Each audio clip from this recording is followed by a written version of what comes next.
Here is how to add a watermark in CapCut. First, you need to open CapCut. Watermarks are a great way to show you're the original creator of your content, and we'll walk you through the process step by step. So let's start by opening a project. I already have one ready. So if you don't, you can go ahead and add a new project or also work on an existing one. After you've added your media and you want to add a watermark to the project, tap on the back button in the bottom left corner. And there you'll get the option of text. Go ahead and select it.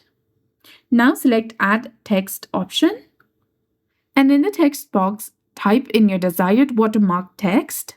You can also pinch to zoom and adjust the size that way.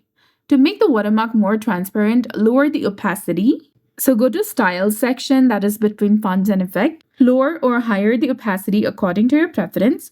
And also do the same with the size. And place it wherever you want to, and you'll be done.